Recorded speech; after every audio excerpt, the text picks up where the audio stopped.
இறைவார்த்தை மத்தேயு நற்செய்தி அதிகாரம் 4 இறைவசனங்கள் 12 முதல் 17 மற்றும் 23 முதல் 25 முடிய. யோவான் கைது செய்யப்பட்டதை இயேசு கேள்விப்பட்டு கலிலேயாவுக்கு புறப்பட்டு சென்றார். அவர் நாசரேத்தை விட்டு அகன்று செபுலோன், நப்தலி ஆகிய இடங்களில் எல்லையில் கடலோரமாய் அமைந்திருந்த கப்பர்நாமுக்கு சென்று குடியிருந்தார். இறைவாக்கினர் எசையா உரைத்த பின்வரும் வாக்கு இவ்வாறு நிறைவேறியது. செபுலோன் நாடே, நப்தலி நாடே, பெருங்கடல் வழிப்பகுதியே, யோர்தானுக்கு அப்பாலுள்ள நிலப்பரப்பே, பிற இனத்தவர் வாழும் கலிலேயா பகுதியே, காரிருள் இருந்த மக்கள் பேரொளியை கண்டார்கள்.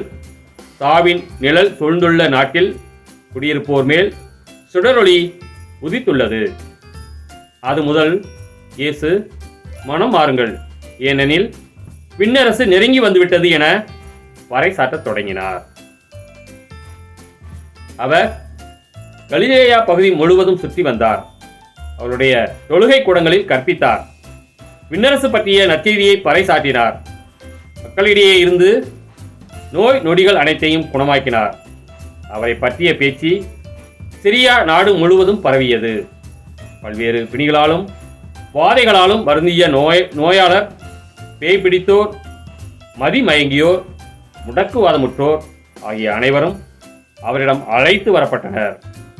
அவர் அவர்களை குணமாக்கினார். ஆகவே கலிலேயா, தெக்கப்பொலி, எருசலேம், யூதேயா, யோர்தானுக்கு அக்கறை பகுதி ஆகிய இடங்களிலிருந்து வந்த மக்கள் பெருந்திரளாய் அவரை பின்தொடர்ந்தனர். கிறிஸ்துவின் நற்செய்தி.